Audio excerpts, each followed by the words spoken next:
Ladies and gentlemen, whether our future will prove to be a blessing or a curse will also depend on how we address perhaps the most consequential development of our time, the rise of artificial intelligence. The AI revolution is progressing at lightning speed. It took centuries for humanity to adapt to the agricultural revolution.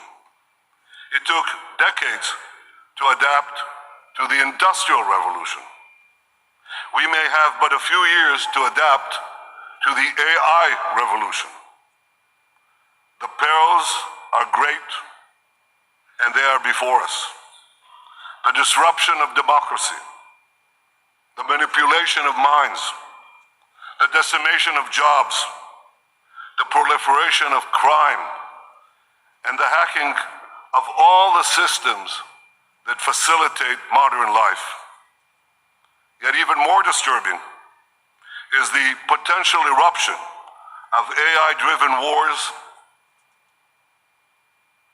that could achieve an unimaginable scale. And behind this perhaps looms an even greater threat, once the stuff of science fiction, that self-taught machines could eventually control humans instead of the other way around. The world's leading nations, however competitive, must address these dangers. We must do so quickly, and we must do so together. We must ensure that the promise of an AI utopia does not turn into an AI dystopia. We have so much to gain.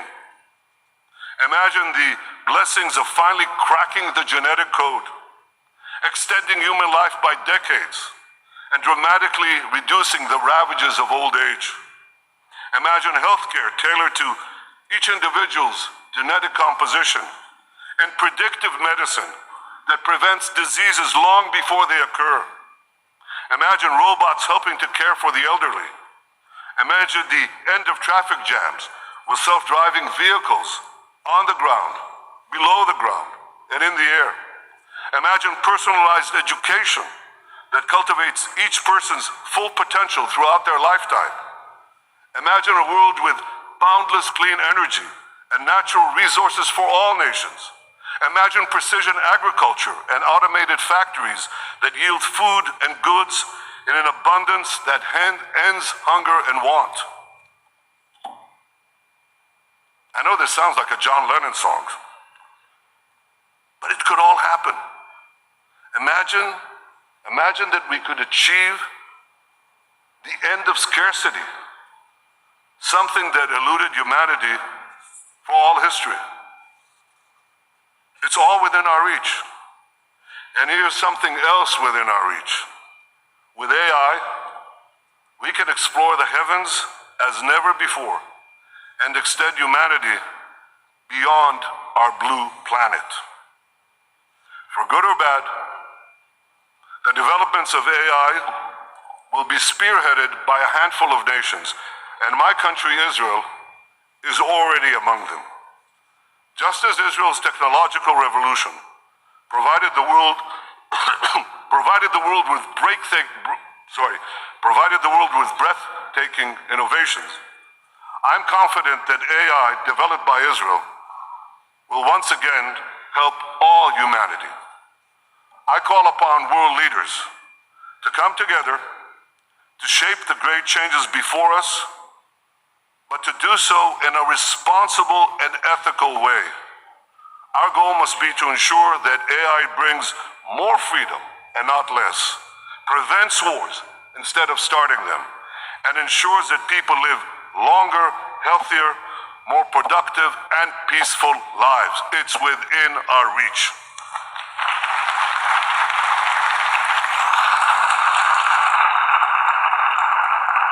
And as we harness the powers of AI, let us always remember the irreplaceable value of human intuition and wisdom. Let us cherish and preserve the human capacity for empathy, which no machine can replace. Thousands of years ago, Moses presented the children of Israel with a timeless and universal choice. Behold, I set before you this day a blessing and a curse. May we choose wisely between the curse and the blessing that stand before us this day. Let us harness our resolve and our courage to stop the curse of a nuclear Iran and roll back its fanaticism and aggression. Let us bring forth the blessings of a new Middle East that will transform lands once ridden with conflict and chaos into fields of prosperity and peace. And may we avoid the perils of AI by combining the forces of human and machine intelligence to usher in a brilliant future for our world in our time and for all time. Thank you. A challenge that is already with us today and which is changing right now all of our tomorrows. It's going to change everything we do. Education, business, healthcare, defense, the way we live. And it's going to change government and relations between nations fundamentally. It is going to change this United Nations fundamentally. Artificial intelligence, the biggest transformation the world has known. Our task as governments is to understand it, grasp it, and seek to govern it. And we must do so at speed. Think how much has changed in a few short months, and then think how different this world will look in 5 years or 10 years' time. We are fast becoming familiar with the AI of today, but we need to prepare for the AI of tomorrow. At this frontier, we need to accept that we simply don't know the bounds of possibilities. We are as Edison before the light came on, or as Tim Berners-Lee before the first email was sent. They could not surely have respectively envisaged the illumination of the New York skyline at night or the wonders of the modern internet.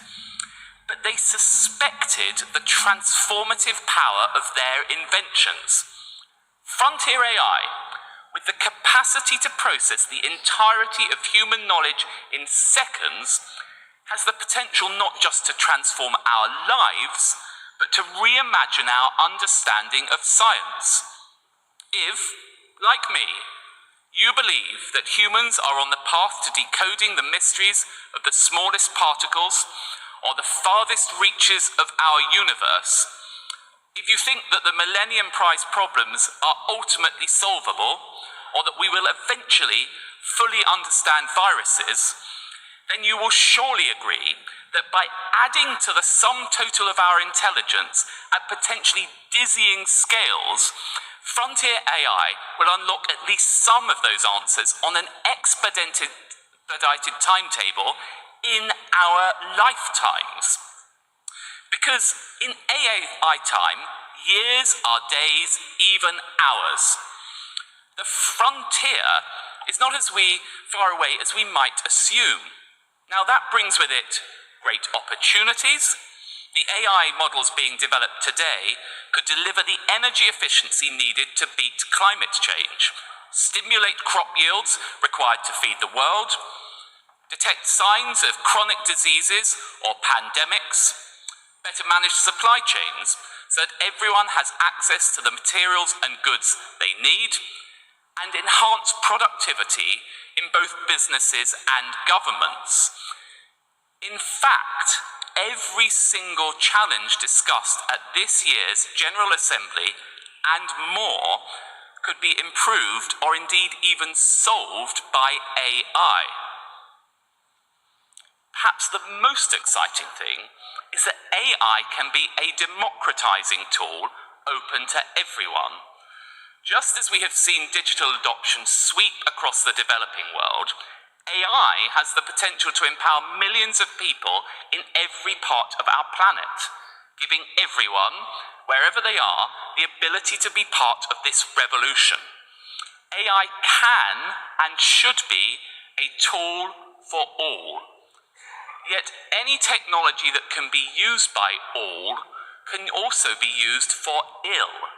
We have already seen the dangers that AI can pose.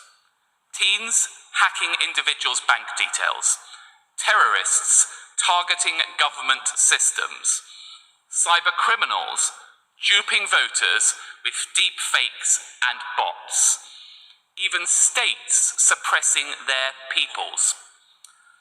But our focus on the risks has to include the agentic frontier AI, which at once surpasses our collective intelligence and defies our understanding. Indeed, many argue that this technology is like no other, in the sense that its creators themselves don't even know how it works. They can't explain why it does what it does, and they cannot predict what it will or will not do. The principal risks of frontier AI will therefore come from misuse, misadventure, or misalignment with human objectives. Our efforts need to preempt these possibilities and come together to agree a shared understanding of those risks.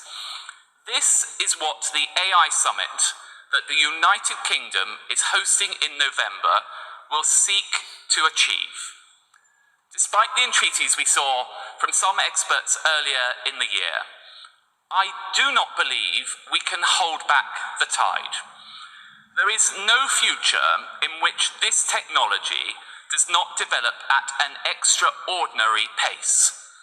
And although I applaud leading companies' efforts to put safety at the heart of their development and for their voluntary commitments that provide guardrails against unsafe deployment, the starting gun has been fired on a globally competitive race in which individual companies as well as countries will strive to push the boundaries as far and fast as possible. Indeed, the stated aim of these companies is to build super intelligence. AI that strives to surpass intelligence in every possible way. Now, some people working on this think it is just a few years away. The question for governments is how we respond to that. The speed and scale demands leaders are clear-eyed about the implications and potential. We cannot afford to become trapped in debates about whether AI is a tool for good or a tool for ill. It will be a tool for both. We must prepare for both and ensure against the latter. The international community must devote its response equally to the opportunities and the risks, and do so with both vigor and enthusiasm. In the past, leaders have responded to scientific and technological developments with retrospective regulation. But in this instance, the necessary guardrails, regulation, and governance must be developed in a parallel process with the technological progress. Yet at the moment, global regulation is falling behind current advances. Lawmakers must draw in everyone, developers, experts, academics, to understand in advance the sort of opportunities and risks that might be presented. We must be frontier governments alongside frontier innovators. And the United Kingdom is determined to be in the vanguard, working with like-minded allies in the United Nations and through Hiroshima G7 process, the Global Partnership on AI, and the OECD. Ours is a country which is uniquely placed. We have the frontier technology companies, we have the world-leading universities, and we have some of the highest investment in generative AI. And of course, we have the heritage of the Industrial Revolution and the computing revolution. This hinterland gives us the grounding to make AI a success and make it safe. They are two sides of the same coin, and our Prime Minister has put AI safety at the forefront of his ambitions. Now, we recognise that while, of course, every nation will wish to protect its own interests and strategic advantage, the most important actions we take will be international. In fact, because tech companies and non-state actors often have country-sized influence and prominence in AI, this challenge requires a new form of multilateralism, because it is only by working together that we will make AI safe for everyone. Our first ever AI summit in November will kickstart this process with a focus on frontier technology. In particular, we want to look at the most serious possible risks, such as the potential to undermine biosecurity or increase the ability of people to carry out cyber attacks, as well as the danger of losing control of the machines themselves. Now, for those that say that these warnings are sensationalist or belong to the realm of science fiction, I simply point to the words of hundreds of AI developers, experts, and academics who have said, and I quote, "Mitigating the risk of extinction from AI should be a global priority alongside other societal scale risks such as pandemics and nuclear war." Now, I do not stand here this evening claiming to be an expert on AI, but I do believe that policymakers and governments ignore this expert consensus at the peril of all of our citizens. Our summit will aim to reach a common understanding of these most extreme risks and how the world should confront them, and at the same time focus on how safe AI can be used for public good. The speed of this progress demands that this is not a one-off or even an annual gathering. New breakthroughs are happening daily, and we need to convene more regularly. Moreover, it is essential that we bring governments together with the best academics and researchers to be able to evaluate the technologies. Tech companies must not mark their own homework, just as governments and citizens must have confidence that risks are properly mitigated. Indeed, a large part of this work should be about ensuring faith in the system. And it is only nation states that can provide the most significant national security concern reassurance that that has been allayed. Now, that is why I am so proud that the United Kingdom's world-leading Frontier AI Task Force has brought together pioneering experts like Yoshua Bengio and Paul Cristiano with the head of GCHQ and our national security advisors.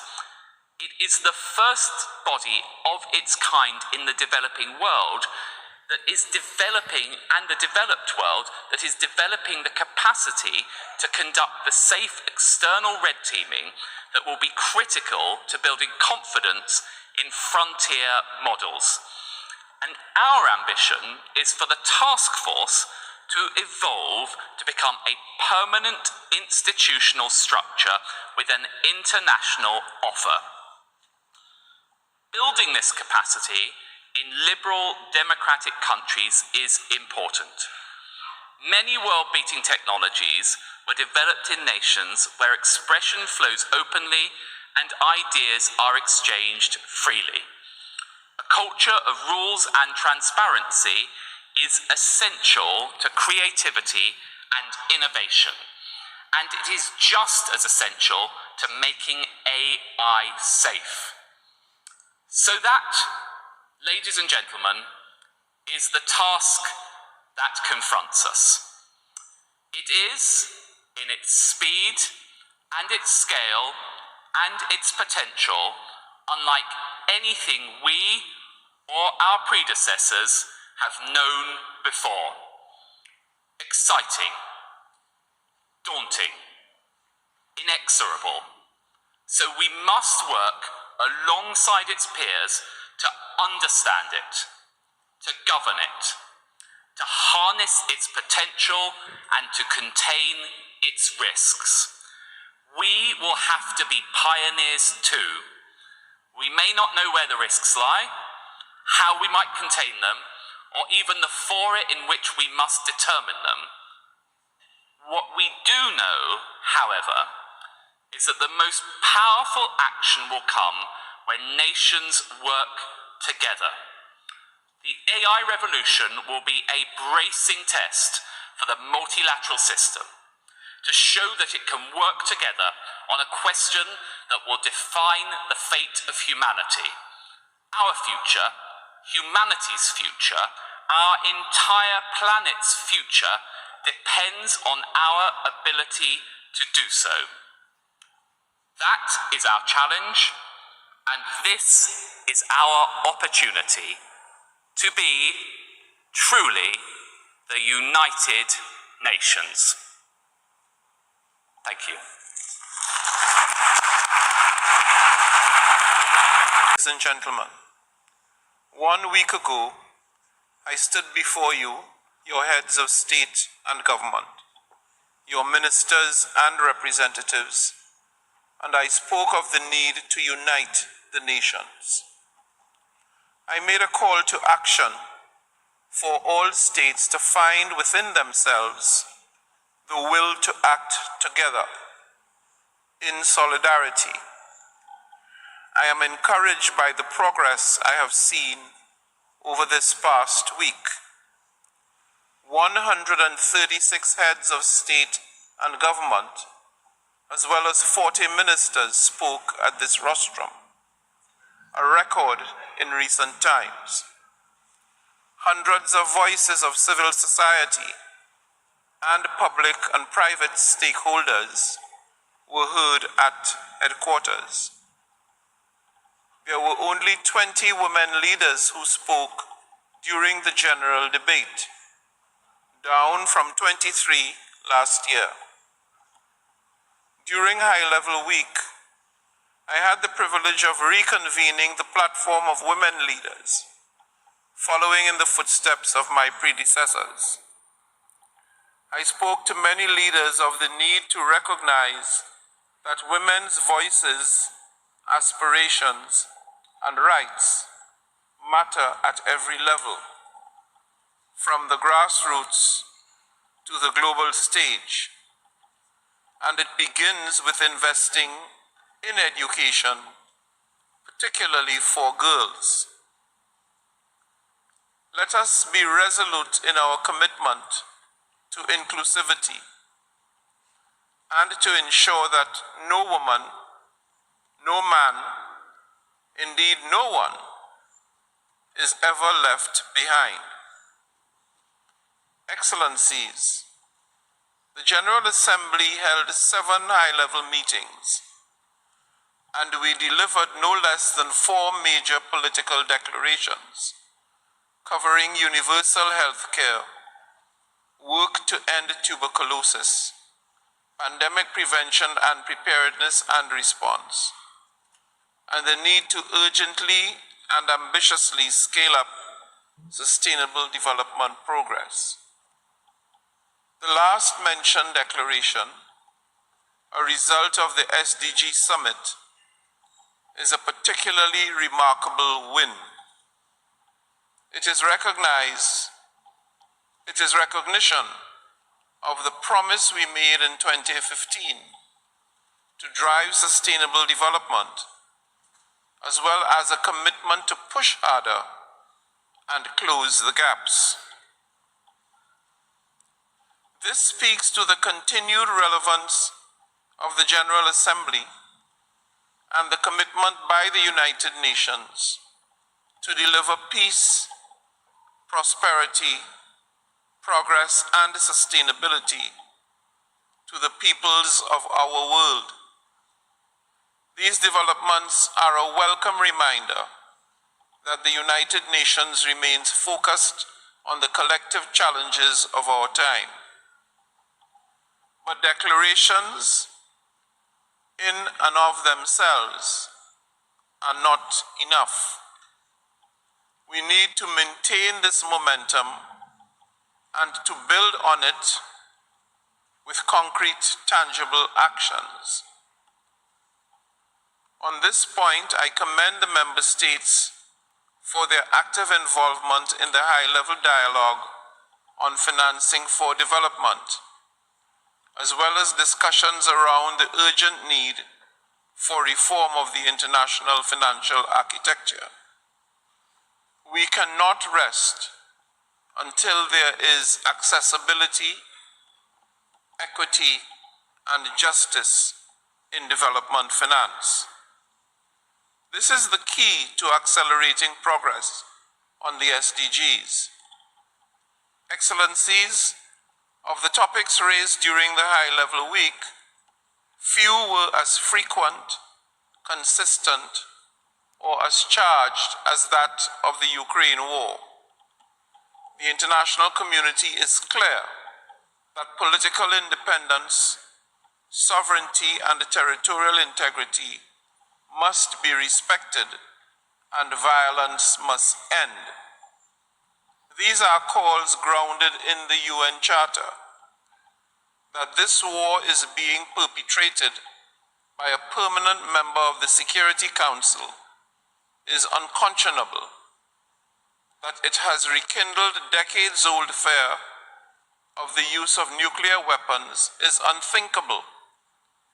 And as discussed today, we must redouble efforts to entirely and absolutely end nuclear proliferation and promote the full and total denuclearization. Calls to also give undivided attention to other raging conflicts across the globe, from Africa to the Middle East, as well as the deteriorating situation in Haiti, were also echoed loud and clear. As President of the General Assembly, representing the best interests of all member states of the United Nations, I recommit to do my part to shine a spotlight on the urgent need to resolve these situations of deep concern. In that regard, as President of the General Assembly, I will make myself available if any nation or leader desires my assistance in facilitating a peace and friendship dialogue between any nations or groups in conflict. Be assured that I am at your service.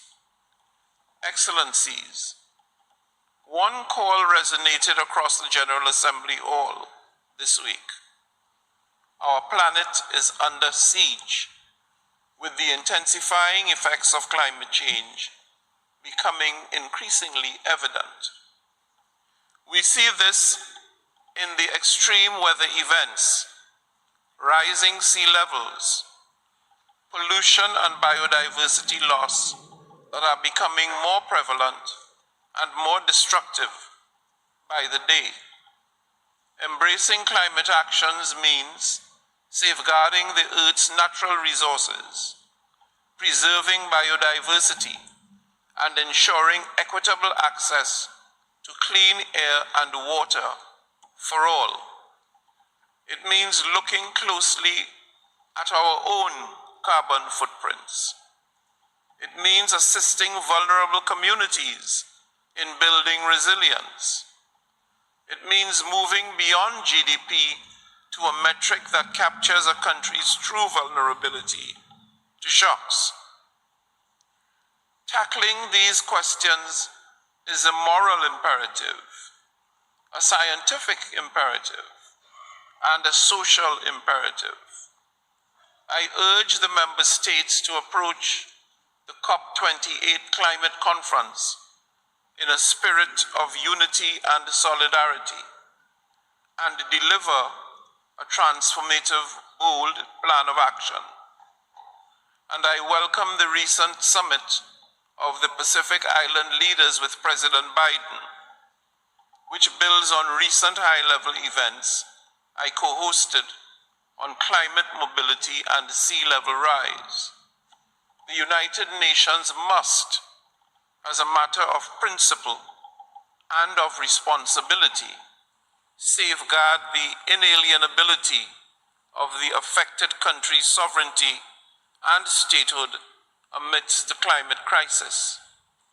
This challenge cannot rest solely on the shoulders of frontline communities. Excellencies, whether on climate or on conflict, poverty or justice,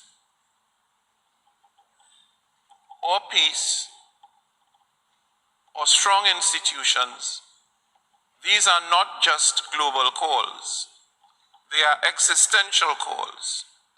Calls measured in lives lost, homes destroyed, rights violated, inequalities persisted, and accesses denied. All these challenges demand that we reach further, that we engage fully in preparations for the summit of the future, and define the future of international cooperation amid multidimensional risks. That we focus our energies towards creating a world that grows sustainably for the people and planet, and that gives every child an equal chance at success. We hear so often that the clock is ticking. We have it within us today to heal our divisions, find integrated solutions that reflect our universal values and commitments, and usher in a brighter tomorrow. I am confident that we can, together, as one United Nations, as we come to the end of this high-level week and the general debate, let us reach out further. I thank you.